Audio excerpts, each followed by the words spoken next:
semua, di sini saya ingin melakukan pengindasan yang beberapa hari lalu saya telah mengikuti BIMSTEK di SKB.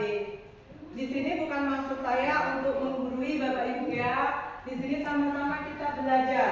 Nah, dalam waktu BIMSTEK kemarin itu istilahnya kami adalah di padepokan. Karena di dalam SKB itu kemarin kami mempelajari 7 jurus Bapak Ibu. Jurus itu diantaranya yang pertama adalah kenali potensi, yang kedua adalah kelola emosi, yang ketiga tumbuhkan resiliensi, yang keempat jaga konsistensi, yang kelima jalin koneksi, yang keenam bangun kolaborasi, dan yang ketujuh menata situasi. Nah, di sini kenapa 7 jurus ini ada?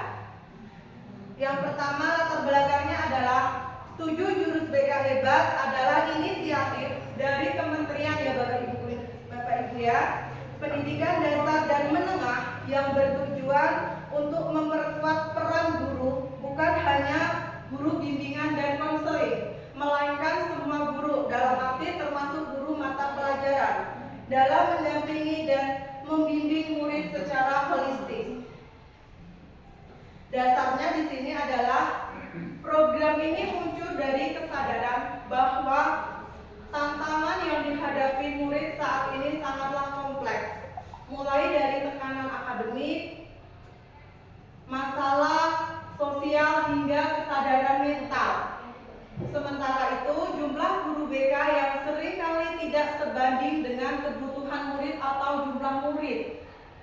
Oleh karena itu, 7 jurus BK dibuat dengan dasar pemikiran bahwa setiap guru harus memiliki kompetensi dasar dalam bimbingan dan konseling. Dengan demikian, semua guru dapat berperan sebagai fasilitator yang membantu murid berkembang, bukan hanya sebagai pengajar materi pelajaran.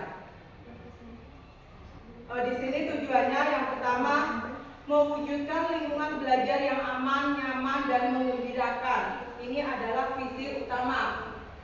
Yang kedua, meningkatkan kompetensi semua guru, memberikan keterampilan dasar, bimbingan, dan konseling kepada guru mata pelajaran dan guru kelas agar mereka dapat memberikan dukungan emosional dan sosial kepada murid.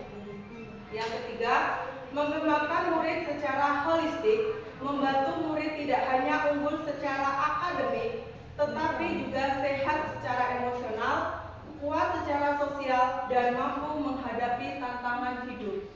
Yang keempat, mendorong kolaborasi multi pihak, mengajak guru, orang tua, dan pihak lain untuk bekerja sama dengan mendukung perkembangan murid.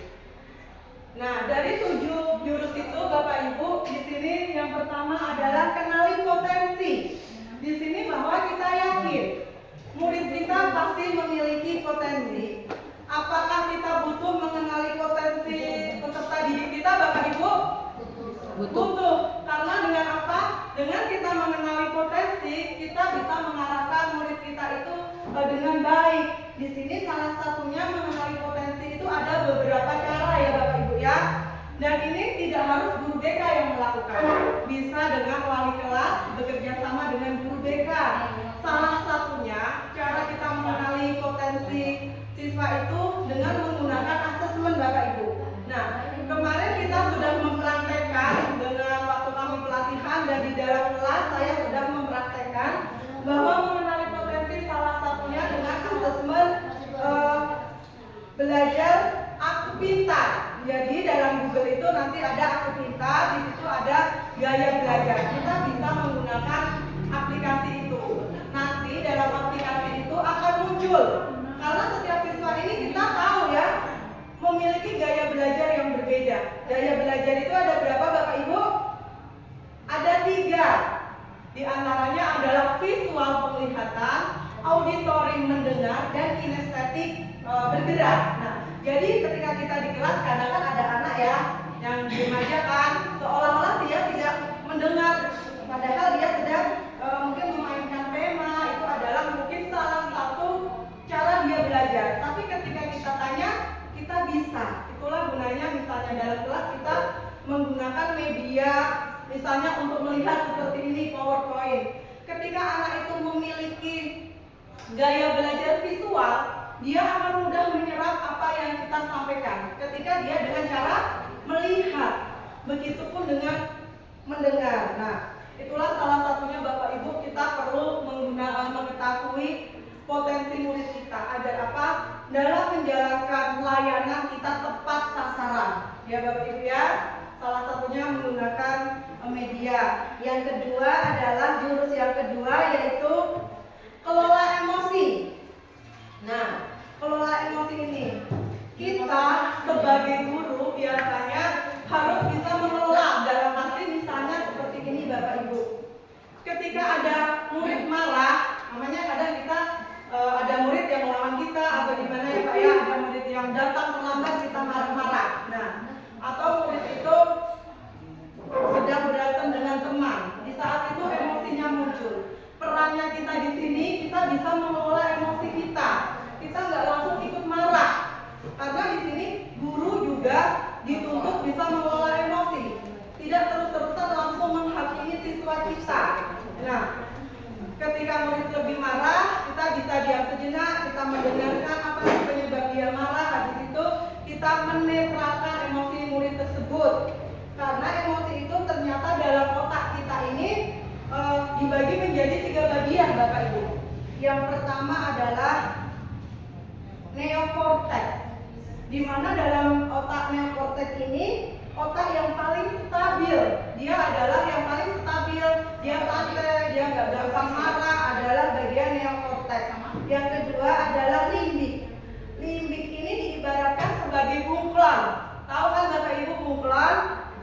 Bunglon. Bunglon. Iya, bunglon kan berubah warna ya Pak ya. Jadi kayak siswa kita Pak, misalnya siswa kita ini kita nasihatin dengan cara yang agak nada keras. Otak dia akan merespon, dia langsung akan memberontak. Dia akan nggak suka meskipun dia melakukan nggak sesuai hatinya. Dia akan memberontak, itulah. Selanjutnya, nah ini reptil Bapak Ibu. Jangan sampai selalu menggunakan otak reptil, karena otak reptil ini adalah dinosaurus. Tahu kan dinosaurus? Nah, sama kata Bu Anita. Ketika kita menggunakan otak reptil dinosaurus ini adalah tidak terkendali emosinya. Kita bisa marah-marah terus.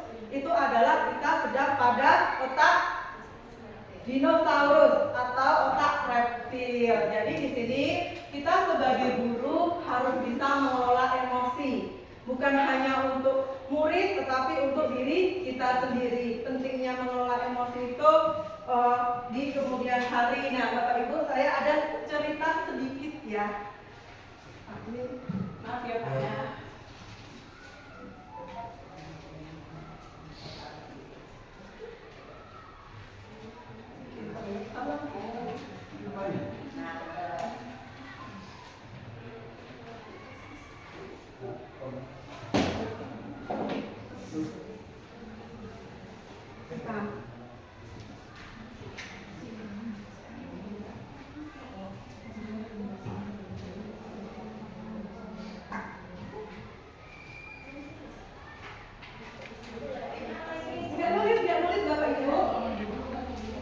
Tidak menulis. Nah, saya ingin bercerita sedikit mengenai emosi.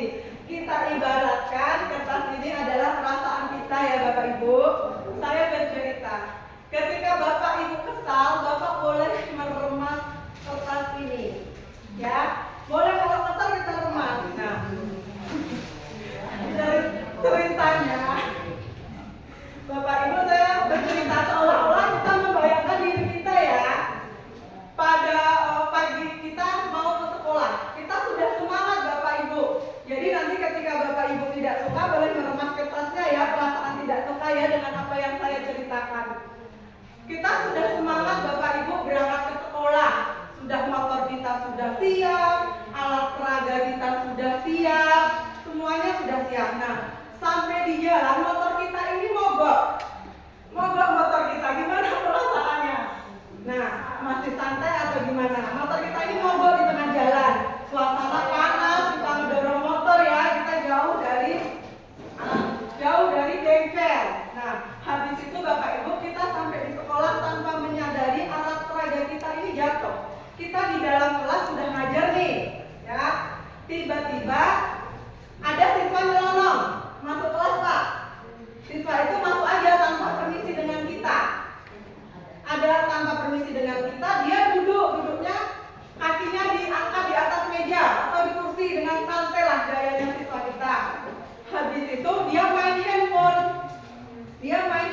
handphone di dalam kelas itu. Kita lagi di depan nih, lagi ngajar. Ada siswa nyelonong, terus kita main handphone. Nah, gimana apa yang kita rasakan, Pak? Bu? Ada yang sudah meremas kertas? Atau masih suasananya biasa aja? Masih biasa aja? Sedih. Oh iya, sedih, Pak. Terus sudah ada tadi Bu Tania ya, sudah remas-remas, dia kesel. Itu perasaannya Bu Tania. Terus Ibu tanya, nah kenapa kamu terlambat tahu-tahu? Datang aja. Terus anak itu mengatakan bahwa Ibu, saya terlambat karena saya tadi mengambil alat peraga Ibu. Ternyata alat peraga Ibu jatuh. Ini saya temukan. Gimana perasaannya, Bu? Dari kesel. Ya, dari kesel terus senang ya, Pak ya. Nah, itu obati. Nah, ibarat kertas tadi sudah kita remas. Sudah kita remas ya Bapak Ibu kertas itu. Terus kita kesel karena remas tadi ya Pak ya. Terus kertas itu kita giniin karena kita sudah memaafkan kan. Apa kertas ini bisa seperti semula bentuknya? Bisa bagus? Tidak kan? Itulah hati anak kita. Ketika kita sering memarahi anak kita, dia sedikit demi sedikit dia akan hancur. Dia memaafkan tetapi tidak bisa pulih. Apa itu berdampak untuk masa depan? Berdampak Bapak Ibu. Ternyata mentalnya berdampak. Dia akan mengenang dan dia bisa trauma. Itulah makanya kita di sini harus mengelola emosi. Ketika ada apa-apa kita tanya dulu biar nanti kita tidak mendesak. Itu Bapak ya. Terus yang selanjutnya yang ketiga adalah tumbuhkan resiliensi. Nah, di mana tumbuhkan resiliensi ini atau daya lenting. Di mana tumbuhkan resiliensi ini adalah kemampuan untuk bangkit dari kesulitan Bapak Ibu. Apalagi anak-anak kita yang masa-masa SMA. Dia misalnya putus cinta atau mungkin dari keluarga broken atau bahkan ketika dia gagal dalam ujian, apalagi mau ada tes kemampuan akademik ya Pak, nggak semua siswa ini memiliki nilai yang bagus. Nah, disinilah peran kita sebagai guru mempraktekkan jurus tumbuhkan resiliensi. Di sini kita menumbuhkan motivasi kepada anak itu agar dia bangkit. Nah, dengan cara apa motivasi? Misalnya kita bisa, nah, kegagalan adalah guru terhebat yang ada pada diri kita. Kegagalan adalah awal menuju kesuksesan. Disinilah peran kita sebagai guru membangkitkan semangat dia, membangkitkan motivasi dia, Bapak Ibu. Terus selanjutnya yang di sini adalah jaga konsistensi yang keempat. Jaga konsistensi ini, jurus ini menekankan pentingnya membuat kebiasaan positif secara konsisten. Guru diharapkan bisa memberikan pendampingan yang berkelanjutan agar murid dapat membentuk karakter yang kuat. Nah, di sini yang agak berat Bapak Ibu, jaga konsistensi ini kan konsisten itu apa? Konsistensi, ya benar PPK. Konsisten adalah tetap. Jadi dengan konsisten ini tidak hanya siswa tetapi pada diri kita sendiri. Ketika kita sudah melakukan hal positif, kita berusaha untuk konsisten. Nah, dalam siswa Bapak Ibu, misalnya siswa ini terlambat atau dihukum saat upacara. Nah, kita misalnya, nak kamu harus besok lengkap atributnya. Ketika kamu tidak lengkap, besok panggilan orang tua. Apa anak itu berubah? Bisa anak itu berubah, tapi apa bertahan lama? Belum tentu. Karena apa, Mem? Iya benar, Mem. Karena tidak timbul dari dalam hatinya.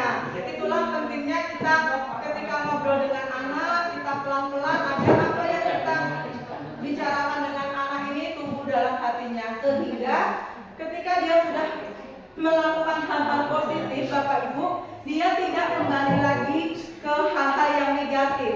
Dia tetap konsisten. Nah, jaga konsistensi ini tidak hanya bisa kita ucapkan, namun harus timbul dari kesadaran diri kita dan dari hati. Begitu pula dengan anak-anak Bapak Ibu. Ini adalah tantangan buat kita. Gimana caranya anak itu ketika kita beri nasihat masuk ke dalam hati tanpa ada tekanan atau ancaman aman yang keluar dari kita ya Bapak Ibu ya.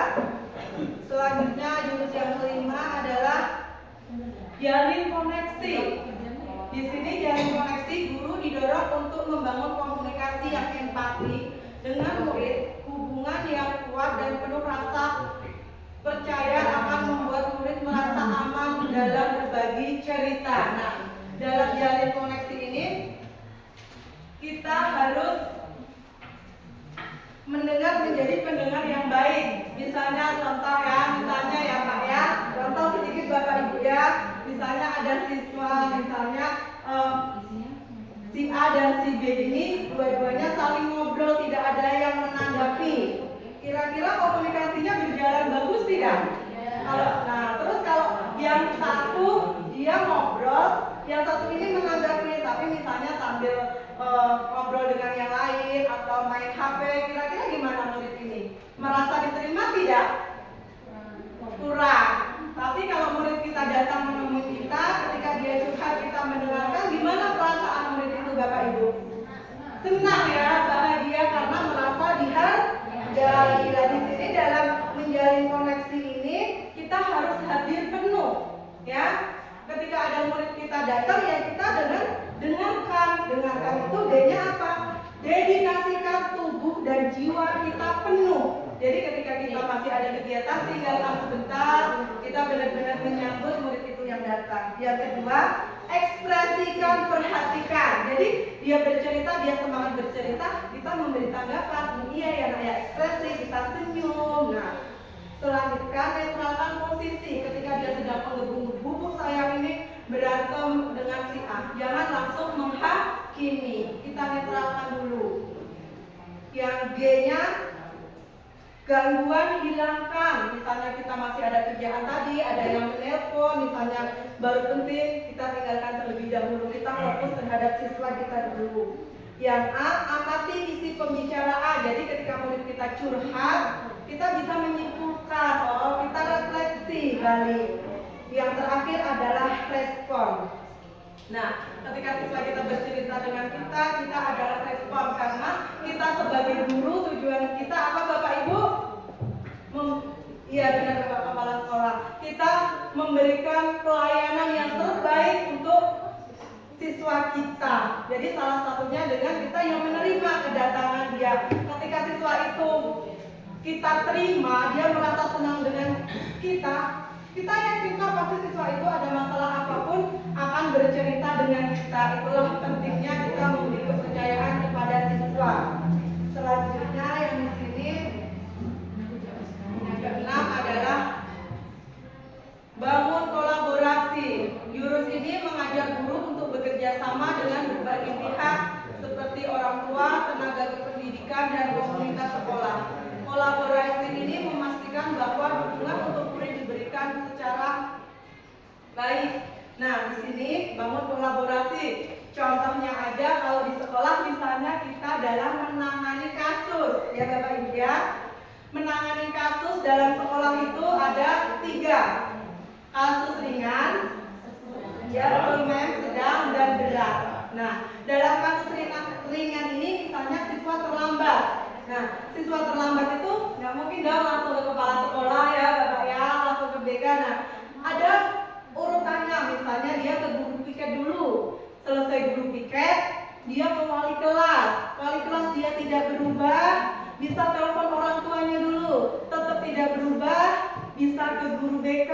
Tetap tidak berubah, bisa ke kepala sekolah atau pihak lain. Tujuannya apa Bapak Ibu kolaborasi itu? Biar kita tidak miskomunikasi ya. Kadang kan ada yang wali kelas, siswanya mungkin sering terlambat, dia tidak tahu. Tahu-tahu sudah guru BK, jadi wali kelas adalah kaget. Kadang terjadi miskomunikasi. Nah, terus kita juga bisa bekerja sama dengan pihak lain. Misalnya apa yang kita bekerja sama Bapak Ibu? Dengan pihak luar? Kepolisian. Ya benar, seperti tadi pagi kepolisian. Terus selanjutnya yang kita Pak komite sekolah. Terus untuk pemeriksaan kesehatan dengan puskes. Nah, kita bisa melibatkan seperti itu, sama dengan tujuannya biar kolaborasi ini terjalin dengan bagus dan hasilnya sesuai yang kita Yang terakhir adalah menata situasi.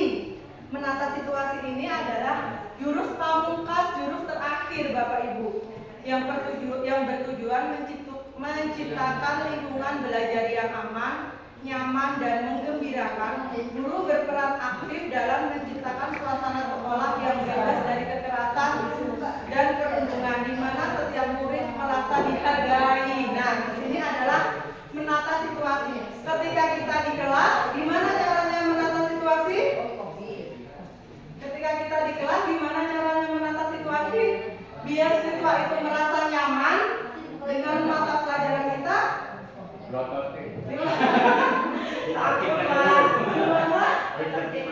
Siapa ditertibkan dulu dengan cara apa? Setiap kelas pasti memiliki apa? Kesepakatan kelas. Kita bisa ingatkan, kelas ini pasti punya kesepakatan ya. Gimana kesepakatan satu tertib? Nah, ayo kita sama-sama melakukan. Terus kita juga nanya, gimana di sini ada bullying tidak? Nah, itulah yang sangat membantu dalam menata situasi. Kalau bullying ini di sekolah kita sudah punya tim pencegahan ya, PPK ya Pak ya. Nah, itulah gunanya biar anak-anak ini merasa nyaman. Kecuali itu adalah sarana dan prasarana Bapak Ibu. Sarana dan prasarana ini adalah menjadi alasan siswa juga merasa nyaman di sekolah. Tapi alhamdulillah di sekolah kita sarana prasarananya sudah cukup untuk memfasilitasi, kamar mandinya sudah bagus, yang lainnya sudah bagus lah, siswanya sudah merasa nyaman. Itulah Bapak Ibu yang bisa saya sampaikan untuk jurus itu, yang intinya bahwa kita bekerja sama dalam mendidik siswa kita, dan siswa kita itu ibarat sawah, jadi kita tanami tergantung kita mau menanami seperti apa. Nah, jadi pembelajaran buat kita semua, mudah-mudahan 7 jurus BK hebat ini kita bersama-sama belajar, khususnya untuk saya pribadi ya Bapak Ibu ya. Mungkin dari Ibu Emil selaku Fasnas ada yang mau ditambahkan Ibu? Cukup dari saya. Oh, boleh Pak.